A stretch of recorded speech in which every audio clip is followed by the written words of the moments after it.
Glória a Deus, glórias e glórias. Que o Espírito Santo de Deus possa tocar no teu coração e que essa palavra possa te trazer paz, em nome do Senhor Jesus Cristo. Nós colocamos aí como título, nós colocamos Mundo de Trevas. Escuta aí, quero começar falando aqui na palavra em Efésios. Pega as tuas preocupações, tudo que você está vivendo, toda a aflição que o mundo está proporcionando hoje na tua vida, a angústia. Eu quero te dar um caminho, eu quero te dar um caminho de paz, um caminho de esperança. Maldito é o homem que confia no homem, mas bendito é o homem que confia em Deus. Estou com a Bíblia na minha mão e eu te aconselho a ter uma Bíblia. Pega a tua Bíblia aí, esquece religião, só para que você possa acompanhar o que nós vamos dizer aqui, porque é verdadeiro e é o que vai trazer vitória para a nossa nação, vitória para o nosso mundo. Escreve aí, ó. Está em Efésios 6, no verso número 12, diz: pois a nossa luta não é contra seres humanos, mas contra os poderes e autoridades, contra os dominadores deste mundo de trevas, contra as forças espirituais do mal nas regiões celestiais. Primeiro eu queria dizer para você que nós nem somos desse mundo, nós estamos de passagem por esse mundo, e a palavra vai mostrar isso aqui. E a guerra está no plano espiritual, então você tem que entender com o que você está confrontando. O inimigo que vem para matar, roubar e destruir, quer destruir tua casa, teu lar, tua cidade, teu estado, teu país. Ele quer discórdia, ele quer contenda, ele não quer que predomine o principal e maior mandamento, que é o amor ao próximo. Amar ao próximo, ele traz divisão e ele tem as suas armas, que são toda a tecnologia da atualidade, que ele usa com uma força muito grande e que acaba trazendo uma discórdia muito grande, inimizade, as pessoas, amigos se confrontando por causa de partido político, por causa de lideranças de homens, estão todos se confrontando. E até a pergunta é: quanto tempo nós estamos dando na nossa vida, que no dia de 24 horas, quanto tempo nós temos dado ao Senhor? Quanto tempo temos nos voltado para Deus, para falar com Ele, para abrir o nosso coração com Ele, para que nós possamos sair vitoriosos? Só para que você entenda que nós não pertencemos a esse mundo, nós estamos de passagem por esse mundo. Em João, no capítulo número 17, no verso número 14, diz: deles a tua palavra e o mundo os odiou, pois eles não são do mundo, como eu também não sou. Não os rogo que os tire do mundo, mas que os proteja do maligno. Eles não são do mundo, como eu também não sou. Nós estamos de passagem, irmão. Nós estamos de passagem. Mas que nós possamos deixar algo concreto. É uma passagem, você vai pegar 70, 80 anos, vai chegar em fadiga e cansaço. Então, o que você puder deixar aqui de bem, de possa proporcionar o bem ao próximo, então que você venha deixar. E eu venho deixar aqui uma palavra de amor, uma palavra que é a solução, porque você está brigando contra o espiritual, contra principados e potestades. E ele nos dá como arma o jejum e a oração. O jejum e a oração é verdadeira. Eu me lembro ontem, que nós falamos sobre o firmamento, falei sobre o céu. Em determinado momento, Deus me levou a falar de Caim. E eu perguntei assim: quem era aquela pessoa que casou com Caim? Quem era? O que falaram para você? Isso sempre me deixava muito intrigado. E eu fiquei lendo Bíblia, as informações que me davam não batia. Eu achava que não, está faltando alguma coisa. E eu comecei a ler Bíblia, jejuar, subir monte, e algo entrou no meu coração. Uma informação veio do Espírito Santo no meu coração. Então, primeira coisa que eu quero falar com você aqui agora, que a palavra é para trazer vida. Ela tem que trazer vida, ela não tem que trazer contenda. Então, o que eu vou falar aqui agora, que você faça uma oração e fale: olha, Deus, que for do Senhor que eu absorva, mas o que não for do Senhor que passe em branco, tá certo? E se eu confrontar com as tuas ideias, me perdoe, mas só ouça o teu irmão aqui, o que está dentro do nosso coração, que eu acho que vai trazer paz e solução para a nossa nação. Eu tenho entendimento que nós estamos numa luta, num plano espiritual, uma guerra, mas que tem vitória em nome do Senhor Jesus Cristo. No mundo tereis aflições, mas tem de bom ânimo, diz o Senhor: eu venci o mundo. Então você é mais do que vitorioso. Você é mais vitorioso, homem e mulher, você que está ouvindo esse vídeo. Entrega o seu caminho ao Senhor, confia nele e o mais ele fará. Não estou falando de religião. Então nós vamos para a palavra ali em Gênesis. Entrando em Gênesis, eu eu vou ali observar em determinado momento o capítulo de número 1 e o capítulo número 2. Gênesis começa no 1, dizendo que no princípio Deus criou os céus e a terra. Observe que a palavra céus, ela tem um S aí, ela está no plural. É diferente quando nós estamos falando no verso do segundo dia, e lembrando que para Deus um dia é igual a 1000 anos e 1000 anos é igual a um dia. No segundo dia, quando ele fala que ele cria o firmamento e dá o nome ao firmamento de céu, é diferente, o céu e céus. Então eu queria lembrar que no capítulo número 2 de Gênesis vai falar do Jardim do Éden. E no Jardim do Éden tinha duas árvores. Uma árvore era do conhecimento do bem e do mal e a outra era da vida. E ele fala assim para o homem: coma de tudo, mas não coma do conhecimento da árvore, do conhecimento do bem e do mal, porque do dia que você comer, certamente morrerás, diz a palavra do Senhor. Conclusão: o homem come desse fruto e aí Deus tira eles do Éden. Tira Adão e Eva do Éden.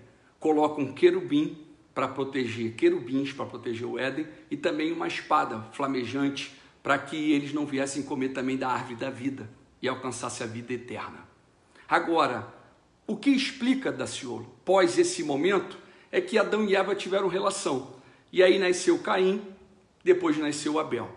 E aí é isso que nós estamos falando, porque Caim, por inveja, ele mata Abel. E depois de matar Abel, Caim começa a ficar preocupado que também alguém viesse o matar. E ele sai, vai para a terra de Nod e ele se casa. Ele estava com medo de quem? Que quem o matasse? E que medo era esse que ele tinha? E aí, depois ele vai para a terra de Nod. Quem é Nod? E com quem ele se casa?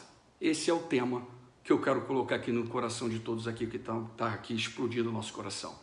Primeiro, o capítulo de número 1 e o capítulo número 2 de Gênesis, eles falam de coisas diferentes. Você precisa entender isso. É tão diferente que eu vou te provar aqui agora. Você pega e observa, analisa com exatidão, que no 6º dia do capítulo número 1, nós estamos ali falando da terra. Céus e terra. No capítulo número 1 eu estou falando da terra. E aí eu estou falando da terra e você vai observar que no 6º dia, ele criou o homem e a mulher à sua imagem e semelhança e falou: sejam férteis e multipliquem-se. Pronto, começou a multiplicação ali. Isso eu estou falando na terra. Começou a multiplicação. Eles estavam cumprindo ali a ordem. E é interessante dizer que ainda no 6º dia, no final, ele para e fala assim: ó, ficou tudo muito bom. Tinha ficado tudo muito bom. E aí eu vou de volta ali para o capítulo número 2, no Éden, onde se encontrava a árvore da vida e a árvore do conhecimento do bem e do mal. A palavra de Deus, ela se conecta de Apocalipse, de Gênesis a Apocalipse. Você vê que tudo está acontecendo, Éden está acontecendo no capítulo número 2. Quando eu vou para o capítulo número 2 de Apocalipse, 2, verso 7, vai dizer assim: olha, aos vencedores desse mundo, eu darei o direito de comer da árvore da vida que se encontra no paraíso de Deus.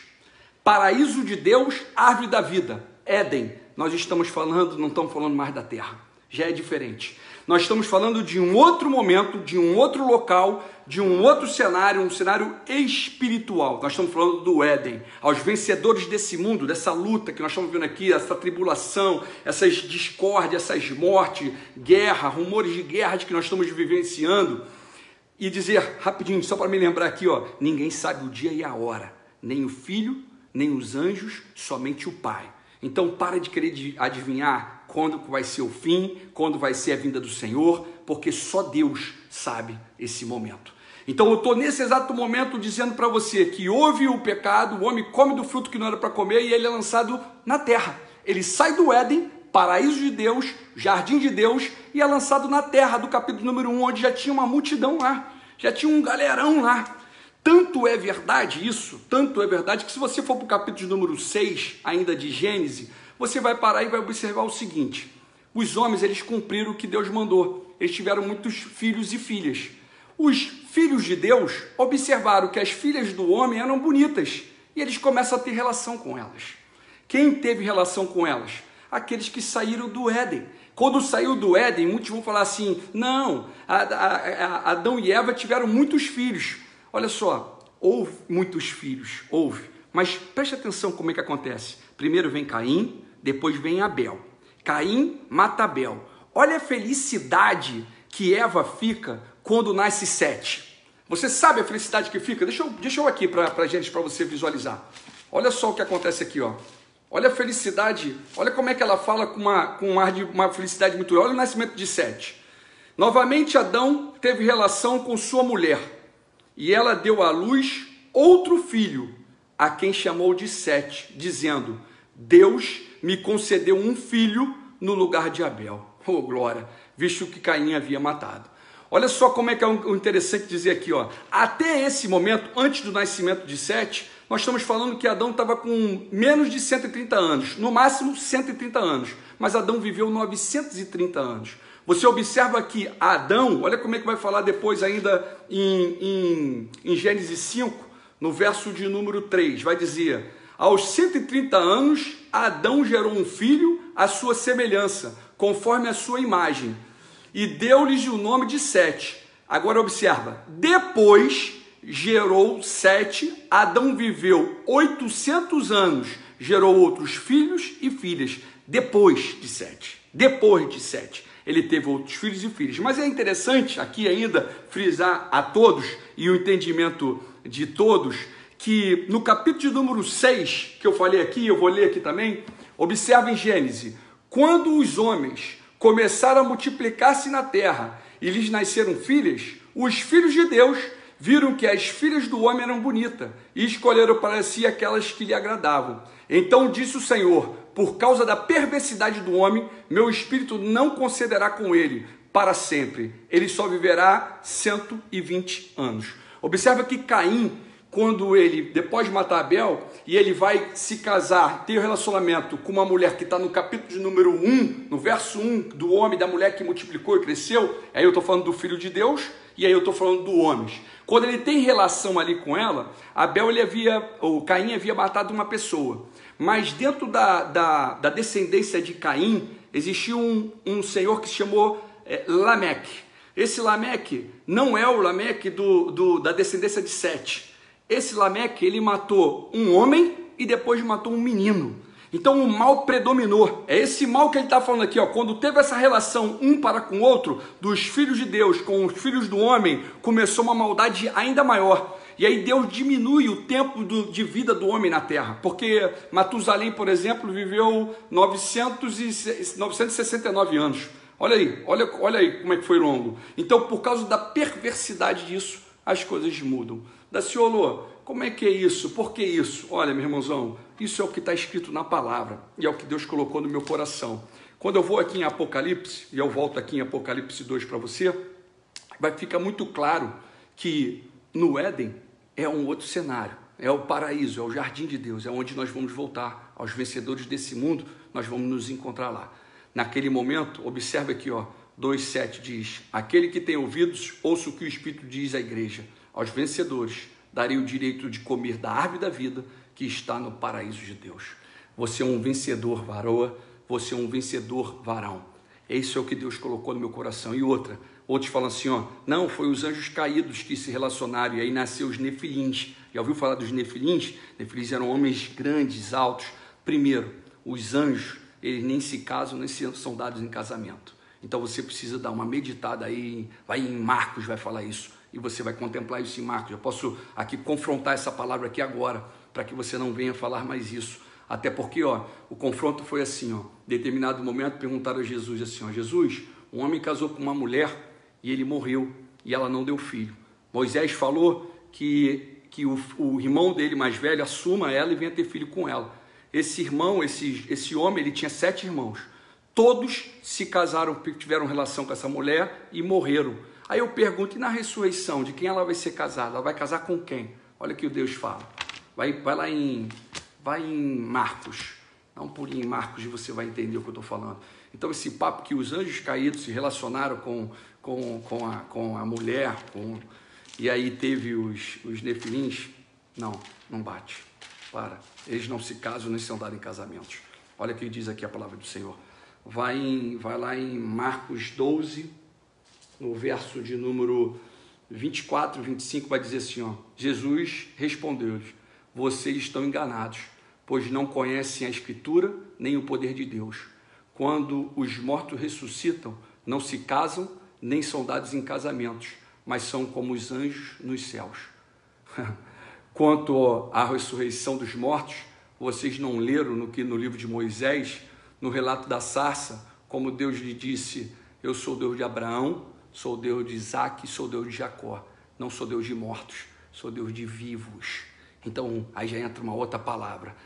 Quando fala morreu, morreu e acabou, mentira, mentira. Tem vida, vida. Creia nisso, tem vida. E aos vencedores ele vai dar o direito de comer da árvore da vida. Hein? Sabe o que acontece? Que está no Éden, você sai aqui da terra, desse mundo aqui. Então eu tenho no capítulo 1 algo, no capítulo 2 eu tenho um outro algo, tá? A multiplicação disso tudo aí, quando ele chega já tem uma multidão lá do capítulo número 1 do 6º dia. Essa que é a verdade. E aí os filhos de Deus, quando fala de filhos de Deus, são aquela essência pura da espiritualidade. Foi a geração ali direta de Adão e Eva, que aí eu estou falando de Caim, Abel que foi morto e de Sete. E aí depois eles se relacionam com as mulheres, com as filhas dos homens, que acharam bonitas e atraentes. Aí entrou uma perversidade maior, tanto é que Caim teve da geração de Caim, Lameque, ele mata mais de um, ele ainda é debochado, porque ele fala assim, olha o que ele fala assim, olha como é que ele é debochado, ele dá debocha, ele faz assim,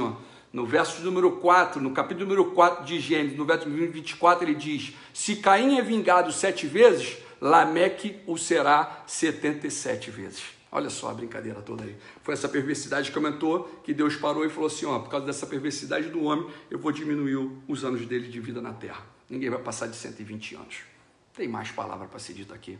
Meu irmão, teu Deus é um Deus vivo. Ele é verdadeiro. Me perdoe se essa palavra foi muito dura ou se não tem nenhum significado para você, mas para mim ela tem um significado muito grande para a honra e glória do Senhor Jesus. Isso me trouxe paz, me trouxe conforto e eu só estou compartilhando com você essa mensagem. Agora você é um vencedor, você é uma vencedora, coloca Jesus aí na frente, no caminho, ele é verdade,